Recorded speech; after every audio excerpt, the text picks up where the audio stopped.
한국의 기독교와 서구의 기독교는 겉으로 볼 때는 똑같은 기독교이지만 아주 중대한 차이점을 가지고 있습니다.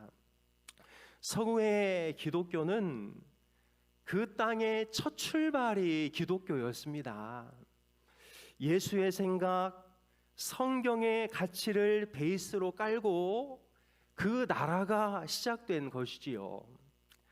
그래서 그들은 예수님을 자신의 구주로 믿지 않는다 할지라도 그들의 몸에 자연적으로 배어 있는 가치관과 삶의 습성이 기독교적입니다.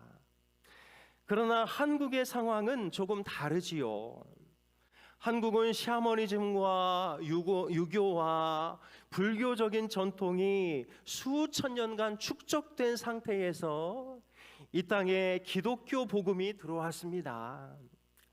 그러니까 우리 한국의 그리스도인들은 자신도 모르는 사이에 이미 샤머니즘과 유교, 불교적인 사고를 기본 베이스로 깔고 신앙생활을 시작하는 것이지요. 그래서 다 그런 것은 아니지만 한국의 많은 그리스도인들 중에는 기독교적인 용어를 쓰고 기독교적으로 예배를 드리면서도 자신도 모르는 사이에 유교적인 종교생활, 샤머니즘적인 신앙생활을 하는 경우가 적지 않습니다. 대표적인 게 집에 십자가를 걸어두면 나쁜 귀신이 들어오지 못한다, 이런 거지요. 기도 제목을 종이에 써서 불에 확 태워서 올려보내거나 또 특정 장소에 가야만 마치 응답을 받는다는 믿음, 또 금식 일수가 많을수록 하나님께서 우리를 더 사랑해 주신다는 그런 믿음들이 다 이런 유교적인 전통에서 나오는 것이지요. 그래서 연세대학교 정재현 교수는 우리나라에 순도 100% 기독교인은 존재하지 않는다. 특히 한국인은 대체로 무교 성향이 50%, 유교 성향이 30%, 그리고 나머지 20%의 새로운 종교를 받아들인다. 그래서 점수로 환산하자면 처음 신앙생활을 하는 그리스도인은 20점부터 출발한다고 해도 과언이 아니다라고 말하였습니다. 그래서 여러분, 우리는 이 대한민국 땅에 태어나 신앙생활을 하고 있는 이상 내가 진짜 성경적으로 신앙생활을 하고 있는지, 아니면 기독교적인 용어는 계속 쓰고 있는데 내가 유교적인 바탕 안에서 기독교 생활을 하고 있는지를 다시 한번 심도 깊게 생각해 봐야 하는 것이죠. 만약 우리가 영적으로 민감하지 않다면 교회 안에서조차 유교적인 경건을 추구할 수 있고 또 유교적인 가치에 기독교적인 행위를 덮어 씌워서 마치 그게 바른 신앙생활인 줄로 착각하며 살아갈 수 있기 때문인 것입니다. 그래서 여러분, 오늘 우리는 진짜 경건이 무엇인가에 대해서 살펴보기를 원하는데요, 이런 우리 자신에 대한 점검이 없이 그저 주 앞에서 경건하기로 힘쓰다 보면 우리는 순도가 떨어지는 경건으로 하나님 앞에 나아갈 수밖에 없는 것입니다. 여러분, 경건이 무엇인가요? 우리가 생각하는 경건은 바로 이런 것들입니다. 주일에는 양복을 잘 차려입고 교회에 와야 합니다. 바지가 찢어진 것, 팔이 너무 짧은 것, 이런 것들을 입고 오면 이건 경건한 것이 아니라 경박한 것이 되지요. 주기적으로 금식 기도를 해야 되고 새벽에는 늘 그 자리를 지켜야 하고 절제되고 과묵한 언어 생활을 해야 되고 주일날은 깔깔거리면서 경박하게 웃어서는 안 되고 예배 시간에는 시끄러워서는 안 되고 조용하고 차분하고 엄숙한 가운데 경건한 예배를 드리는 것을 우리는 경건이라고 생각하지요. 물론 경건 안에 이러한 요소들이 반드시 포함되어져야 합니다. 그러나 마치 이것이 없으면 경건이 없는 것처럼 생각하는 것은 우리가 유교적 전통 속에서 기독교적인 껍데기만 쓰고 있는 것과 별반 다르지 않다는 것을 말해주고 있는 것이지요. 성경은 경건을 무엇이라고 말할까요? 몇 절의 성경을 제가 읽어드릴 테니까 성경이 말하는 경건이 무엇인지를 한번 고민해 보시기를 바랍니다. 하나님 아버지 앞에서 정결하고 더러움이 없는 경건은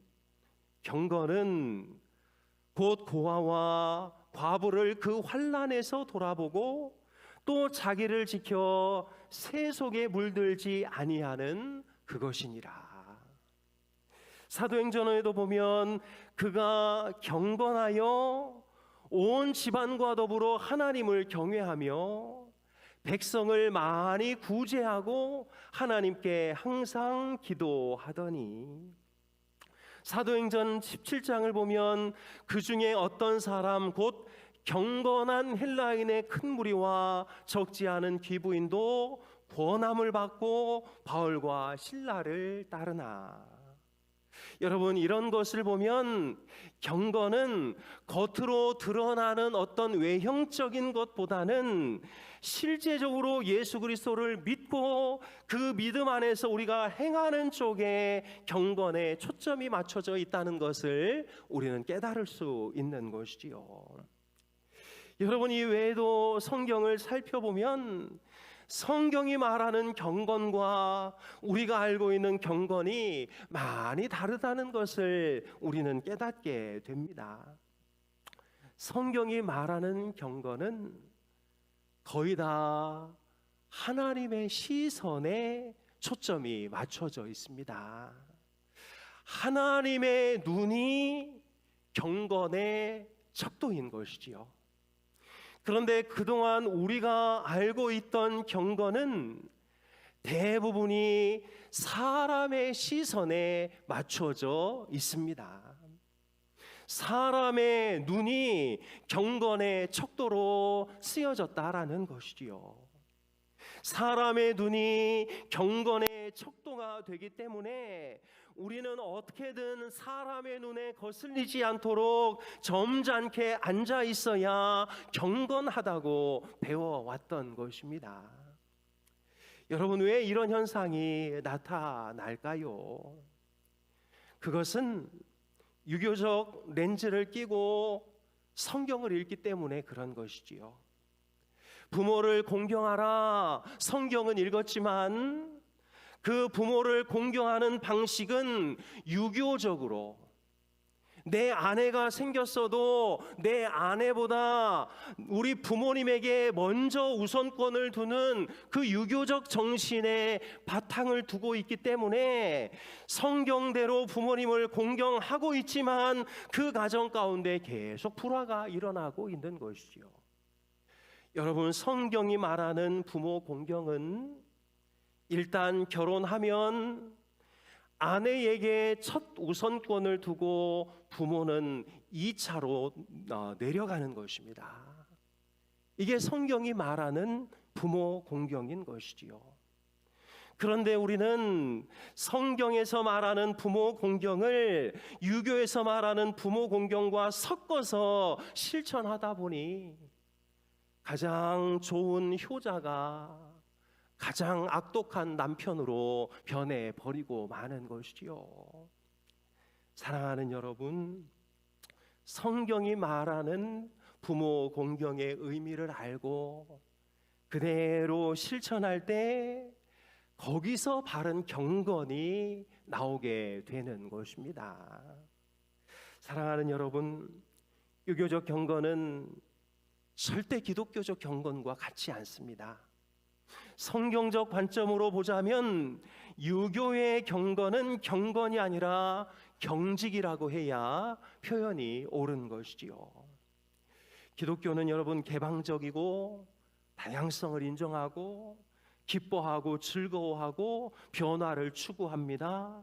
위생적으로 좋지 않으면 상투는 잘라야 된다고 믿는 것이 기독교입니다. 그러나 유교는 폐쇄적이고 획일적이고 변화는 곧 죽음이고 위생이고 뭐고 엄마가 준 머리털을 자르느니 차라리 자기 목을 잘라야 한다고 생각하는 것이지요.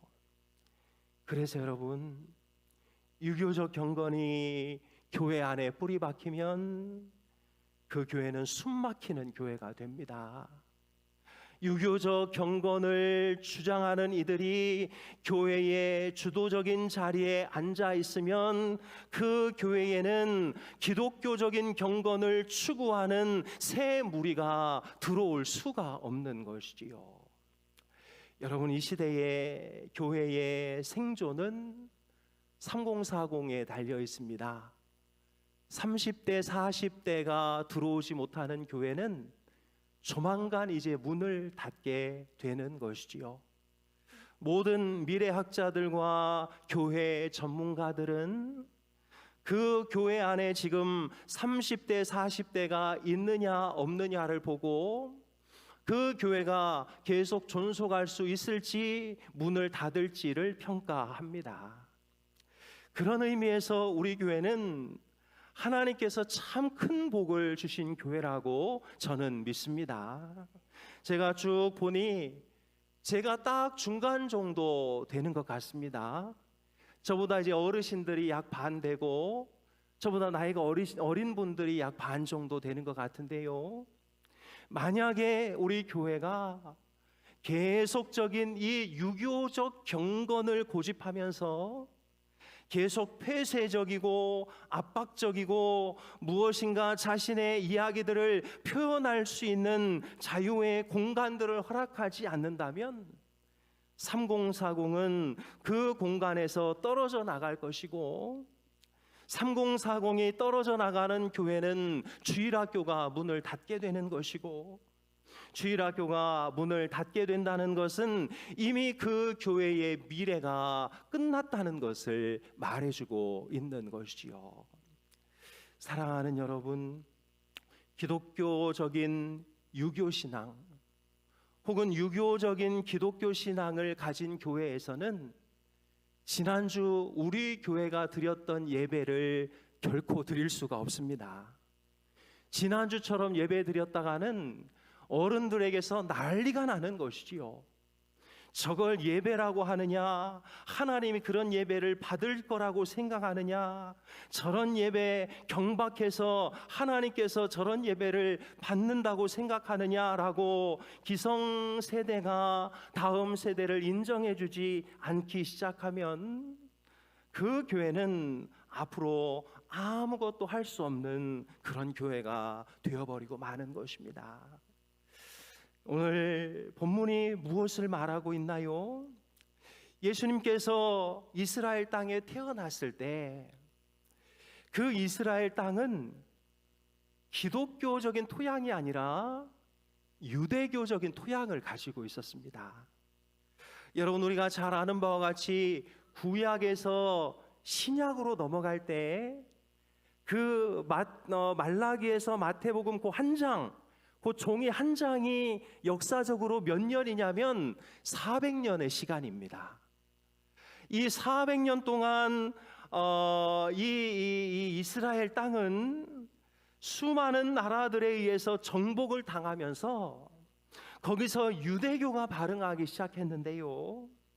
많은 사람의 그 많은 나라의 통치를 받으면서 그 땅에 살고 있던 사람들은 야, 우리가 정신 차려야 된다. 우리가 하나님의 말씀에 정신 차려야 된다. 하나님의 말씀대로 살지 않으면 우리 민족은 끝난다. 이런 유대교 운동이 일어나기 시작했습니다. 그래서 그들이 한 것이 무엇이냐면 우리가 하나님의 말씀에 집중해서 우리가 해야 할 것, 또 하지 말아야 할 것들을 세분화하고 이 율법을 철저하게 지켜야 한다고 생각했지요. 그때 나온 것이 해라라는 항목이 248개, 뼈의 개수라고 합니다. 그리고 하지 마라라는 항목이 365개. 예를 들자면 바늘은 가지고 다녀도 된다. 그러나 실은 가지고 다니면 안 된다. 왜 그랬을까요? 바늘만 가지고 다니면 일을 할 수 없으니까 되고, 실까지 가지고 다니면 안식일에 일해서는 안 되니까 안 된다. 이런 항목들을 만들기 시작한 것이지요. 내가 출발해서 1km 정도 걸어가는 건 되지만 그 이상 걸어가는 건 안 된다. 밀밭에 들어가는 건 되지만 그 밀을 손으로 비벼 먹는 것은 안 된다. 이렇게 율법을 하나씩 하나씩 쪼개어 그 율법을 어떤 그 규칙으로 만드는 그런 현상들이 이 400년 안에 일어났던 것입니다. 바리새인, 사두개인, 서기관들이 이때 일어나서 율법의 조항들을 지킬 것을 강조하고 모두가 다 성전 안에서 성전을 통해서 자신들의 인생의 필요들을 채워오고 있던 이때에 예수 그리스도께서 오셔서 성전을 헐라 이러니, 만약에 예수님이 오셔서 현대중공업을 헐라 이러시면 중공업 사람들이 예수님을 그냥 내버려 두겠어요? 저거 죽여야 되겠다. 그리고 오늘 본문에 보면 예수님의 제자들이 밀밭에 들어가 그것을 비벼 먹으니까 안식일을 범하니 저거 저렇게 둬서는 안 되겠다. 세례 요한의 제자들은 금식하고 있는데 왜 당신의 제자들은 금식하지 않습니까? 이렇게 따지고 있는 것이지요. 이러한 상황 가운데서 예수님은 진짜 경건이 뭐냐? 야, 밥 굽는 게 금식이냐? 예배당에 와서 예배 잘 드린다고 앉아있는 게 그게 예배냐? 하나님에 대해서는 관심도 없으면서 그저 어떤 규칙이나 어떤 행위를 지키는 것이 그게 진짜 경건이냐라고 말씀하고 있는 것이지요. 사랑하는 여러분, 이들은 자신이 가지고 있던 그 유대적인 가치로 예수의 가치를 판단하고 있었던 것입니다. 유대교의 경건의 기준으로 예수의 경건의 기준을 판단하니 예수님이 하는 그 모든 것들이 다 마음에 안 들었고 예수는 십자가에 죽어야 하는 그런 정신병자에 불과했던 것이지요. 그렇다면 여러분, 예수님께서 추구하셨던 경건, 진짜 기독교 경건의 정신은 무엇일까요? 첫째가 바로 자율성입니다. 자율성. 요한의 제자들과 바리새인의 제자들은 금식하는데 왜 당신의 제자들은 금식하지 아니합니까? 그러자 예수께서 이렇게 말씀합니다. 혼인집 손님들이 신랑과 함께 있을 때 금식할 수 있느냐? 신랑과 함께 있을 동안에는 금식할 수 없느니라. 그러나 신랑을 빼앗길 날이 이르리니 그날에는 금식할 것이니라. 지금은 기쁨의 시간이니 슬픔을 강요하지 말라는 것이지요. 상황과 환경에 맞게 내가 판단하고 내가 결정하여 자발적으로 하는 금식이 진정한 금식이다. 해야 되기 때문에 규칙에 얽매여서 하는 금식은 진정한 금식과 행복을 줄 수 없는 경건이다라고 예수께서 선언하고 있는 것이지요. 내가 하고 싶어서 해야 그게 경건이지 누가 시켜서 하는 것이 무슨 경건 생활이 되겠느냐고 예수님께서 말씀하고 있는 것입니다. 여러분, 강요와 통제와 억압을 통해 신앙생활을 하면 거기 무슨 재미가 있을까요? 목사는 왜 안 나오냐고 소리 지르고 성도는 계속 목사 눈치를 본다면 그 공동체에 무슨 경건과 기쁨이 싹틀 수 있을까요? 여러분, 우리 부서 우리 조직이 지금 활발하게 움직이지 못하는 요인이 무엇인가요? 자율성의 결여입니다. 여러분들이 마음껏 할 수 있도록 장판을 깔아줘도 여러분의 부서가 움직이지 않는 그 이유가 무엇일까요? 자율성의 부족인 것이지요. 여러분들이 무엇인가를 한다고 하면 교회가 왜 가로막겠습니까? 여러분들이 무엇인가를 이루고자 한다면 교회가 왜 도와주지 않을까요? 그러나 아무것도 하지 않고 아무것도 할 필요가 없다고 생각하고 그저 주저앉아 있으니 아무 일도 일어나지 않는 것 아니겠습니까? 여러분, 참된 신앙은 자율성에서 출발합니다. 그러니 뭐 시키기를 기다리지 말고 내년에 우리 초등부는, 내년에 우리 유치부는, 내년에 우리 연합여선교회는, 내년에 우리 부서는 뭐라도 좀 하자. 뭐라도 좀 하자. 교회에서 하면 밀어준다고 약속했으니 뭐라도 좀 하자. 이런 자발성 있는 경건 생활이 2026년에 우리 교회 안에서 아름답게 일어날 수 있게 되기를 주님의 이름으로 축복합니다. 여러분, 내가 스스로 예배 자리를 지켜야 되겠다. 스스로 하나님께 집중하는데 방해되는 것은 좀 걷어내야 되겠다. 이런 마음으로 자율적으로 신앙하는 우리 모두가 될 수 있기를 축복합니다. 여러분, 유교적인 경건은 이제 걷어내야 합니다. 누가 볼까봐, 누가 뭐라 할까봐, 내가 안 하면 누가 비난하고, 내가 안 하면 벌 받을까봐, 그렇게 하는 경건을 통해서는 하나님의 나라가 이루어질 수가 없습니다. 두 번째가 유연성인데요, 마가복음 2장 21절 22절을 보면 생배 조각을 낡은 옷에 붙이는 자가 없나니 만일 그렇게 하면 기운 새 것이 낡은 그것을 당기어 헤어짐이 더하게 되느니라. 새 포도주를 낡은 가죽 부대에 넣는 자가 없나니 만일 그렇게 하면 새 포도주가 부대를 터뜨려 포도주와 부대를 버리게 되리라. 오직 새 포도주는 새 부대에 넣느니라. 이렇게 말씀하고 있습니다. 이제 새 시대가 도래했다. 그러니 낡은 가죽 부대를 버리고 새 가죽 부대를 준비해라.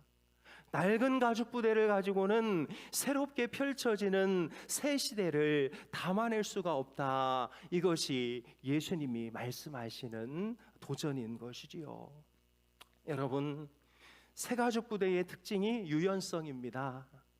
낡은 가죽 부대는 거기에 포도주를 꽉 담아놓으면 포도주가 막 팽창하면서 그 가죽을 끝까지 다 늘려놨기 때문에 더 이상 늘어날 여지가 없는 것이지요.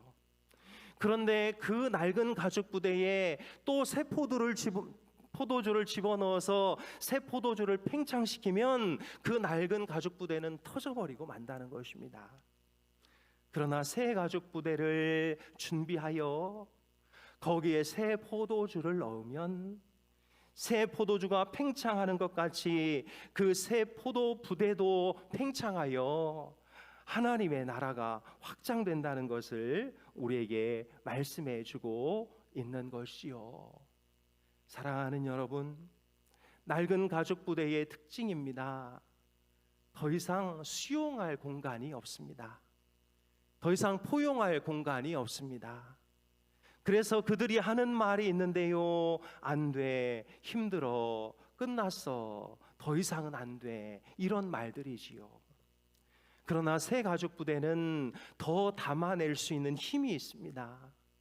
그래서 돼, 하면 돼, 잘 될 일밖에 없어, 잘 될 수밖에 없어, 잘 되어가고 있어, 이렇게 말할 수 있는 것이지요. 사랑하는 여러분, 우리 울산인돌교회가 이런 유연성을 가진, 하나님께서 더 많은 새 포도주를 보내주실 때 그것을 담아낼 수 있는 유연한 교회가 될 수 있기를 주님의 이름으로 축복합니다. 사랑하는 여러분, 우리는 새 가족 부대를 준비하고 있습니까? 하나님이 주시는 그 발효와 팽창의 은혜를 견뎌낼 힘이 있나요? 새 가족 부대가 준비되지 않으면 하나님은 결코 거기다 새 포도주를 넣어주실 의향이 없습니다. 왜냐하면 그런 교회에 새 포도주를 집어넣었다가는 그 교회도 터지고 그 새 포도주도 다 흘러나가기 때문인 것이지요. 그러니까 앞으로 교회가 잘 되느냐 망하느냐, 성장하느냐 쇠퇴하느냐는 거기에 어떤 프로그램이 좋고 뭐가 좋고의 문제가 아니라 하나님이 주실 새 비전에 대해서 우리가 그것을 받아들일 마음이 있느냐 없느냐, 거기에 달려 있다는 것을 말해주고 있는 것이요. 사랑하는 여러분, 항상 부드러운 마음으로 모든 것을 수용하겠다는 자세가 예수 그리스도의 경건적인 태도임을 우리는 잊지 않아야 하겠습니다. 2026년 목회 데이터 연구소에서 나온 그 자료들이 있는데요, 2026년의 교회가 하나님 앞에 쓰임받는 아주 중요한 덕목 중에 하나가 수용성입니다. 특별히 많은 사람들이 하나님 앞으로 나아올 때 그들의 모든 것을 포용하고 수용할 수 있는 마음이 있는가, 여기에 교회의 미래가 달려 있다고 지용근 대표는 말하고 있지요. 이제 연초에 그 10가지를 하나씩 우리가 살펴봐야 할 텐데요, 옛날 것이 좋다고 계속 옛날에 묻혀있는 교회는 하나님께서 새 포도주를 보내주실 수가 없습니다. 제가 늘 강조하는 부분이 있는데, 저희 교회의 경쟁 상대는 옆에 있는 교회가 아닙니다.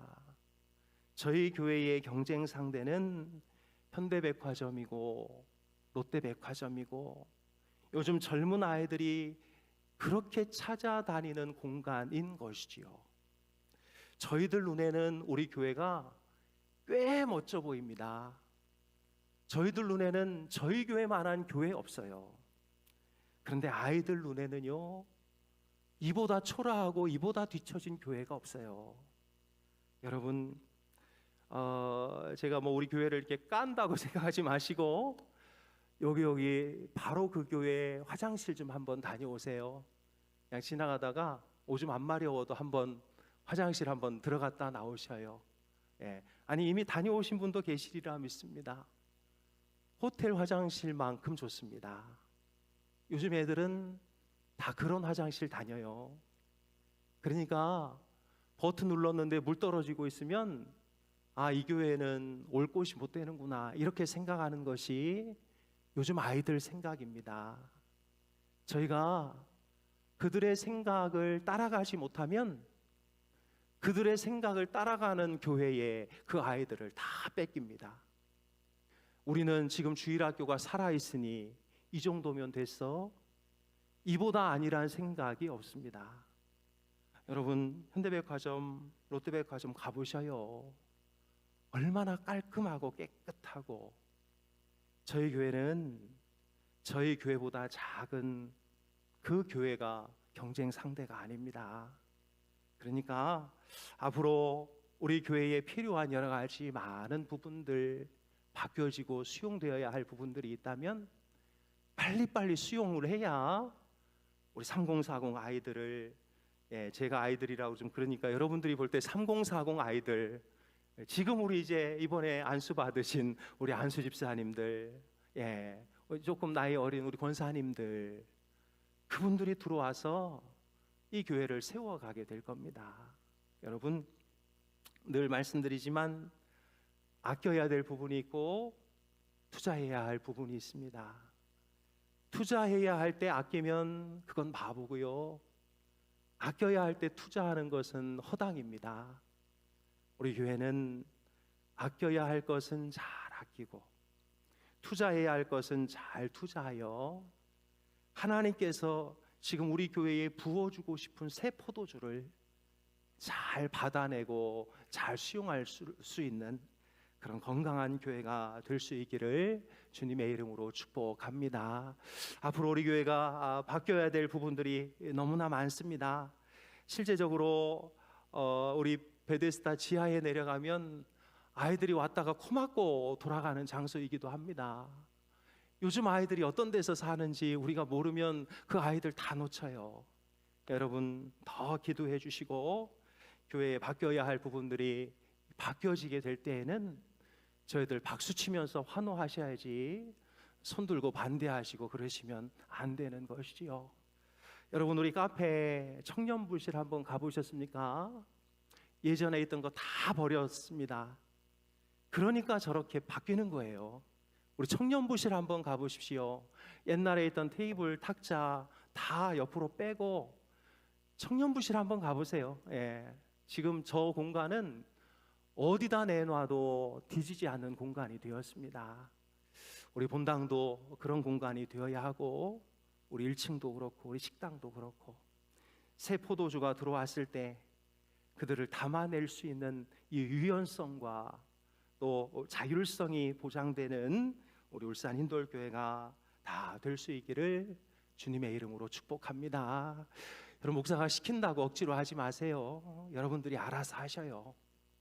막 안 한다고 막 눈치 주고 오늘은 몇 교구 모여 오늘은 몇 교구 찬양 인도회 억지로 와서 그런 거 하지 마시고 우리가 무엇을 할까 우리 회장님들 그냥 가만히 계시지 마시고 뭐라도 좀 하려고 좀 계획 좀 세워보시고 여러분 할 일이 얼마나 많아요. 우리 옆에 다비다의 집도 있고 옆에 우리 어르신들 요양원도 있고 학교도 있고 좀 고민하면서 그냥 가만히 앉아있는 교회 말고 살아있는 생명력 있는 교회 뭐 할 일이 없어서 돈 쓸 데가 없다. 왜 없어요?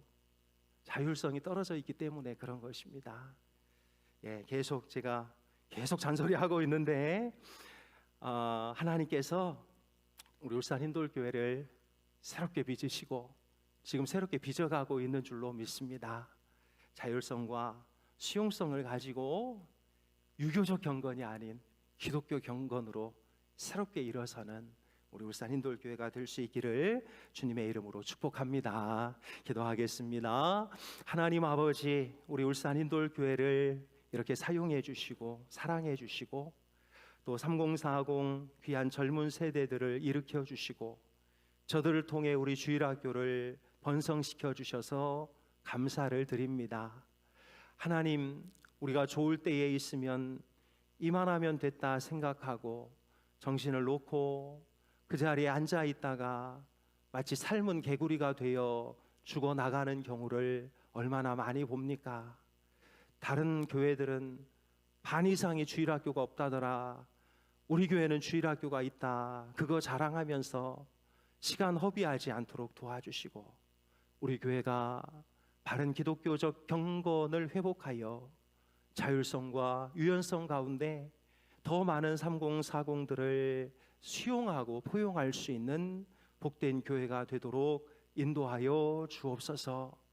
하나님, 우리 교회가 많은 사람들의 안식처와 또 쉼터 또 하나님이 많은 사람들을 맡길 수 있는 영적인 주막이 되기를 원합니다. 우리 교회를 통하여 많은 영혼들이 살아나고 회복되는 놀라운 역사가 있도록 도와주시옵소서. 감사드리며 예수님의 이름으로 기도하옵나이다. 아멘.